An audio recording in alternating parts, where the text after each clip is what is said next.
Grandma, give me some money. A sudden call from my 4-year-old granddaughter. I want to take my sister to the hospital because she's not moving.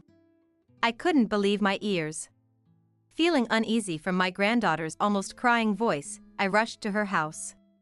When I arrived and entered the room, it was a mess with garbage and food scraps everywhere, and it stank. There, my 2-year-old granddaughter was lying face down, motionless. The horrifying scene made me tremble uncontrollably. I'm Nicole, 58 years old. Having been widowed early, I lived alone in New York. My only son, Sam, had already moved out, living with his wife Linda and their daughters, aged 4 and 2. The greatest joy in my life was my granddaughters. Although their home was just a 30-minute drive from mine, I don't drive, so it took much longer by train. They always made the effort to visit, which I eagerly looked forward to. The only concern I had was that it was always my son who brought the grandkids over. It seemed like my daughter-in-law didn't really like me. From the beginning of their marriage, she had always found reasons to avoid seeing me, which was my concern. Moreover, despite being a housewife, I was concerned about how messy their house was every time I visited. Yet, she always kept herself looking neat. For the sake of my granddaughters, I gently suggested to my daughter-in-law once that she should clean up. She snapped, "Just because you're his mother, doesn't mean you can meddle in her household." Reluctantly, I discussed this with my son, who said, "Linda is so cheerful and uplifting, I don't mind the mess." It seems he ended up cleaning himself after work. But well, if my son is okay with it, it's their marriage after all. I convinced myself to stay out of it. Meanwhile, my son was transferred to a job in another state, leaving the house for an indefinite period, about 4 years, I was told. "Oh. I'll miss you then." Initially, Sam planned to move with his whole mother-in-law, and I thought the same. But my daughter-in-law strongly opposed. "I'm anxious about raising young kids in an unfamiliar place. We'll stay here." At the end, respecting her wish, he left his mother-in-law behind. "I'll bring the girls over to your place to visit, mother-in-law," Linda said, looking me straight in the eye.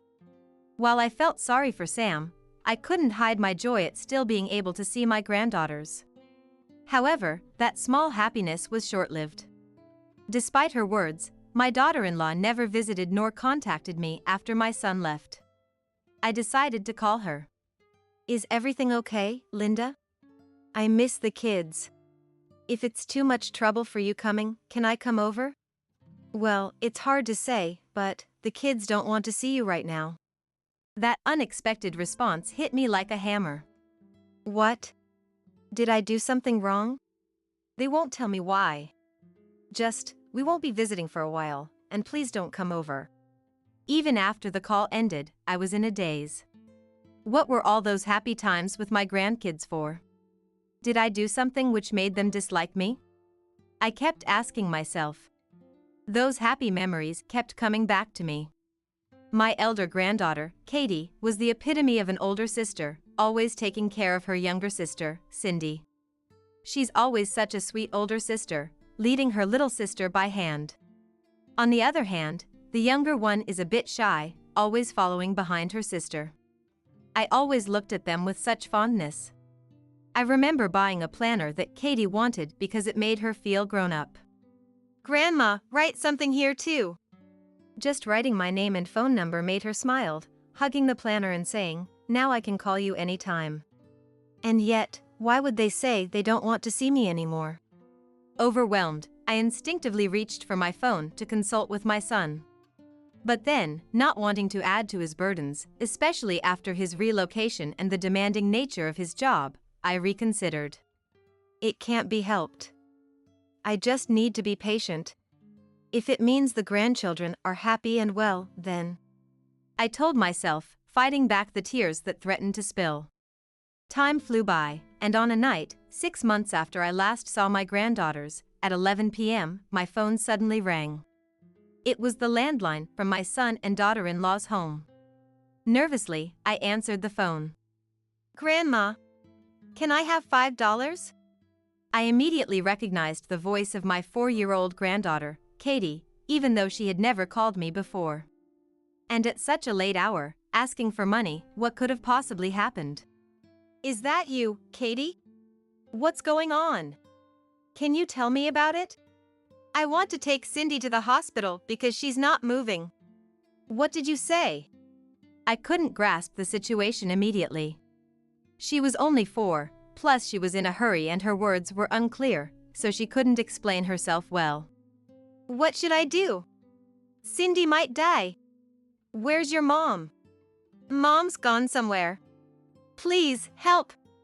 Assuring her I would do something, I hung up and tried calling my daughter-in-law, only to find her phone turned off, increasing my anxiety. What's going on? I can't just sit here. Fearing the worst, I hurriedly took a taxi to my grandkids' home. "Grandma." Upon seeing me, my 4-year-old granddaughter burst into tears and clung to my legs. Her body was thin, her clothes tattered. Furthermore, the room was a mess, with clothes and food scattered everywhere, even there was awful smell. Most alarmingly, their mother was nowhere to be seen, indicating that something serious had happened. "What happened? Where's Cindy?" Hugging her tightly, I asked as Katie pointed to the back of the room, tears streaming down her face. Tentatively, I followed her into the next room. There, my 2-year-old granddaughter was lying face down, completely still. "Cindy!" Feeling as though my heart had been gripped by a cold hand, I collapsed to my knees beside her. With trembling hands, I called for an ambulance. "Cindy, please, open your eyes." In the ambulance, I held her cold little hand tightly. Upon arriving at the hospital, the doctor's uncertain murmurs of "we'll do our best" left me bowing deeply, unable to do anything else. "Cindy, are you okay?" "You'll get better for sure. Grandma promises." Waiting in the hospital corridor, Katie, with her eyes swollen from crying, smiled a little. "Grandma." With her words faltering, she began to tell me what had happened in their home. As she finished her story, tears welled up in her eyes again, and I started to tremble with fear. Oh, how heartbreaking to hear such a thing happened. Just then, the door to the treatment room opened. The words of the doctor, spoken with a solemn expression, filled my heart with rage and sorrow. And so, I vowed to seek revenge against the mastermind behind these events.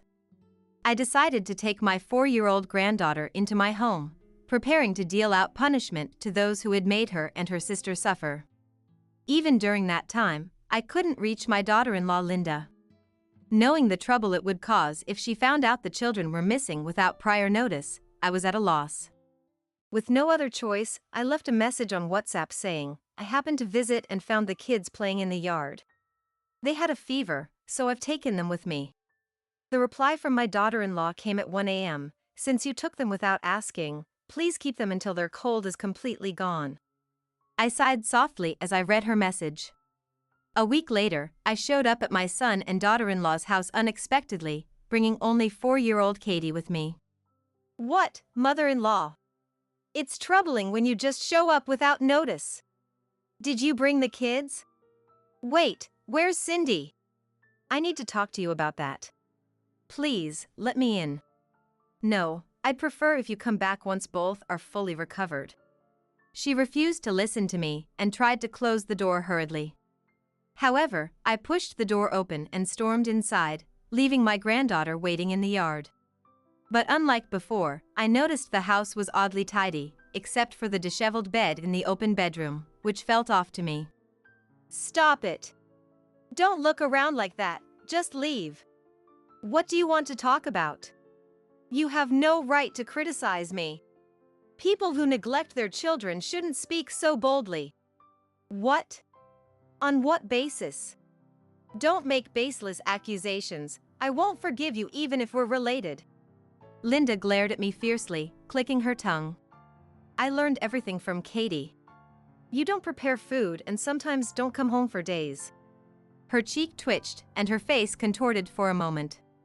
The dreadful story I heard from Katie on the day Cindy was rushed to the hospital was appalling.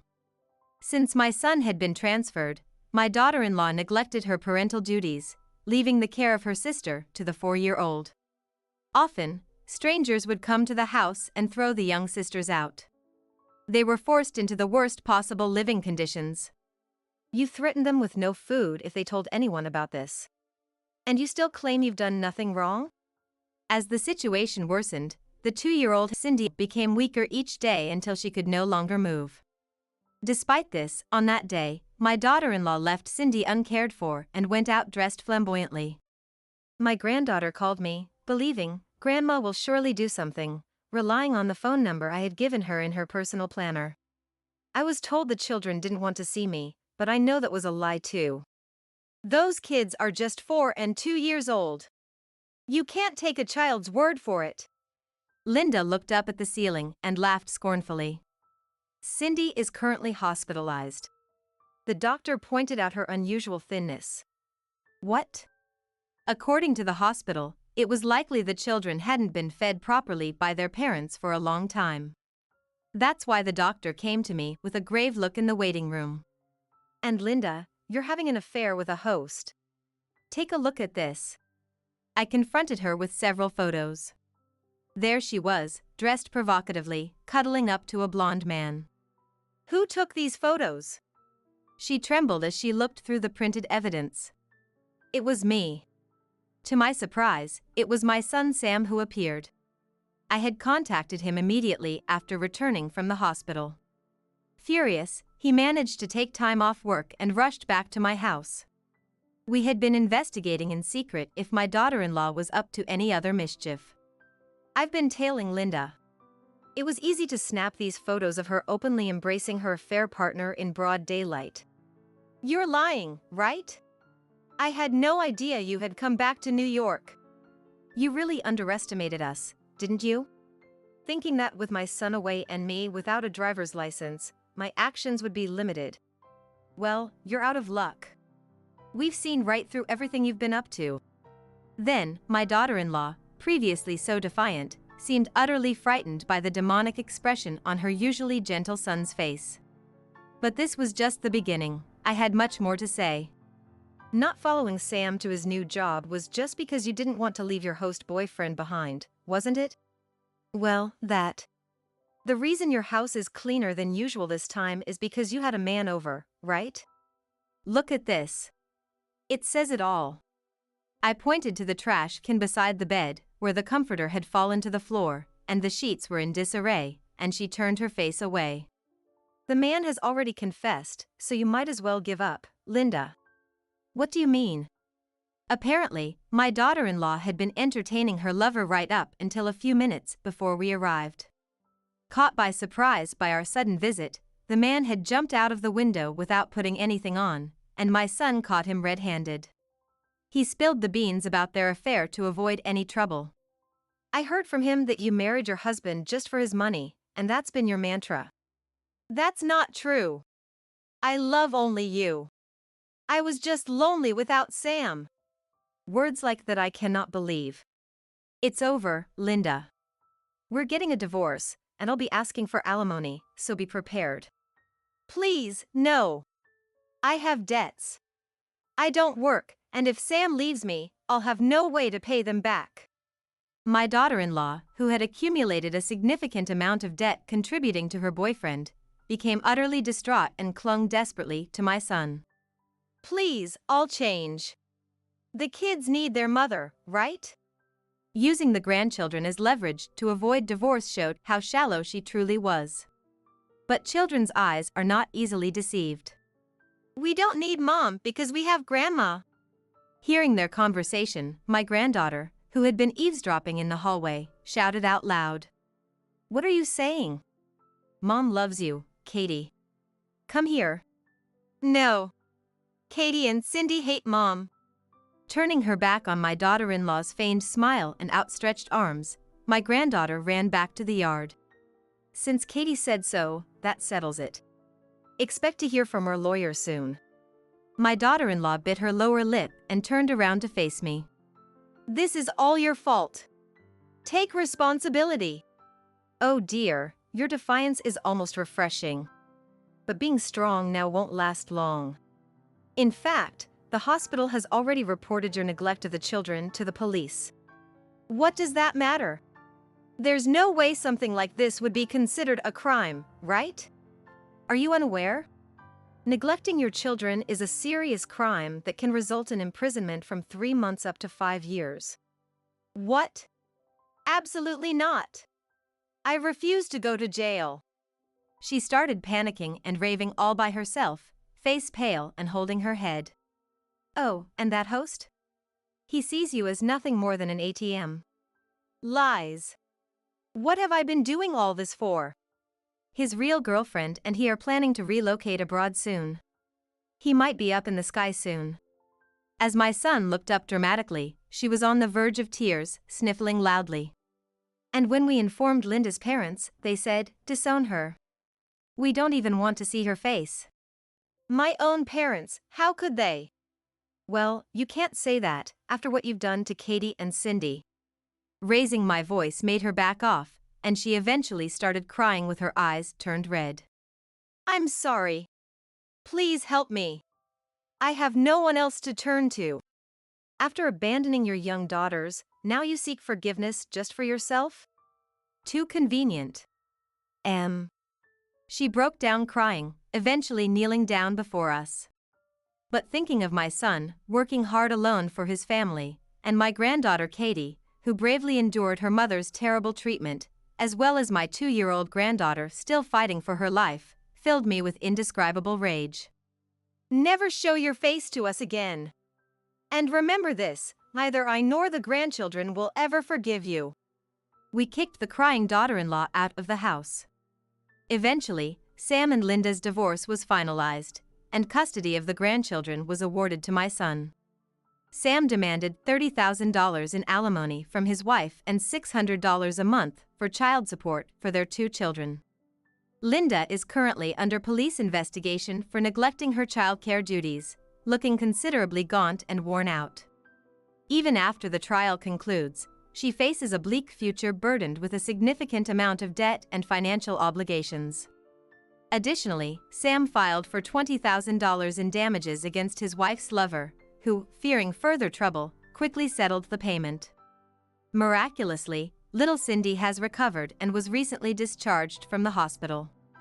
Sam has been transferred back to the main office in New York, and the 3 of them have moved into my house. Being able to watch my adorable grandchildren grow every day fills me with immense happiness.